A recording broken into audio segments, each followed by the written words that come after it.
A Nightmare on Elm Street is a 2010 American film directed by Samuel Bayer in his feature-length debut and stars Rooney Mara, Kyle Gallner, and Jackie Earle Haley.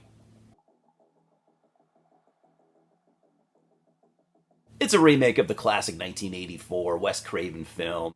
And two fun facts, I guess, of the day are that I had never seen this until the other day, like 3, 4 days ago. And it's also the first Elm Street film that I've reviewed so far. So, no, I didn't choose to start here. It just kind of happened.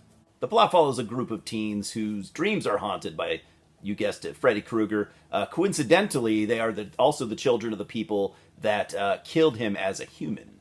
It's one of your typical, straightforward remakes, mostly borrowing from the original story, but with, some tweaks here and there. Kind of lazy, if I'm being honest, but at this point, you guys have already all seen this way before I did. So it's also one of, if not the quintessential pointless remakes. And like I always say, I don't mind remakes.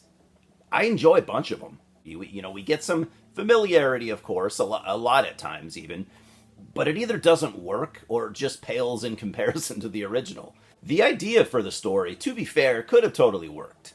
It was intended to be a darker, scarier return to the Elm Street universe, maybe even more so than the original.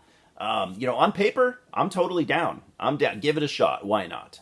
Especially with Robert Englund, not being included. If we're going to do something with Freddy, it has to be like a different version of him. It can't just be someone trying to be Robert Englund. That would never work. Robert Englund is Freddy, and nobody else is ever going to fill those shoes. So, emulating him again for the longtime fans, we don't want a diet soda Freddy.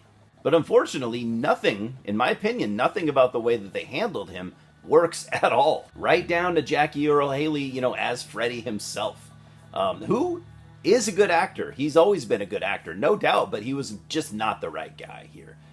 He really just took the job for the money, basically, admittedly, because he's not a horror guy. He's even said himself that he wasn't a fan of the Elm Street franchise at all. I think he said he only saw the first one, maybe even just parts of the first one, and thought it was terrible. I mean, I get it. He had just played Rorschach in the Watchmen movie just a year before. And I can see why, the studio people would want him as Freddy. His Rorschach, he was kind of a fan favorite. Everyone loved him. But the fans deserve better. The Freddy fans deserve better. And it's insulting, that this film is not in the hands of people who would put the love into it that it needed. Then we have the look of Freddy himself, which kind of just encapsulates, everything that's wrong with this movie. I hate the way he looks here. It's just terrible on multiple levels. His face, was done with prosthetics, of course, but also with CGI for some fucking reason. They had to fill it in with CGI. I don't remember why, but it's so stupid. And again, the fans don't want that. And in the process of making a darker, scarier movie, they wanted Freddy to look closer to an actual burn victim than the original Robert Englund Freddy did.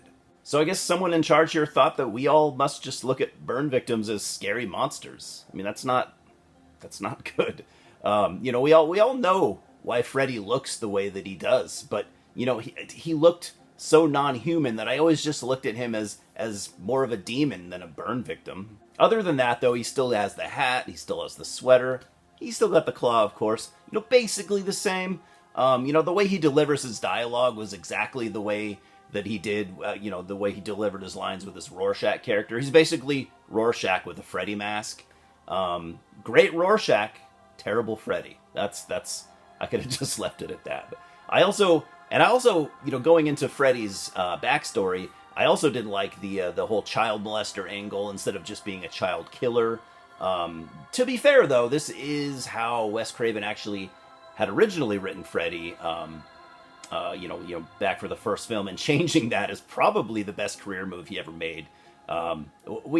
We all got past, the fact that Freddy kills kids, but as a child molester, he wouldn't have that oddly likable edge, that he does, that we've always saw in him. Now the rest of the movie is pretty bad as well. So at least this movie's even. It's completely even across the board in its in its terribleness. Replacing some of the, the cool and at this point, legendary, practical effects scenes from the original film with bad CGI was just another huge slap in the face of the longtime fans. Just zero creativity. That's lazy, man.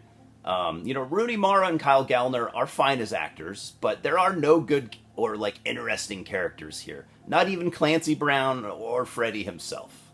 I'm giving Nightmare on Elm Street 2010 a 3 out of 10 simply because it's a competently made film at the end of the day. I think it would have somehow worked better, not a lot better, but it would have worked at least a little better as an Elm Street sequel and not a remake. And you could probably somehow pull off a darker, scarier Elm Street, but this just isn't it. Cheers, guys, and I'll see you at the multiplex.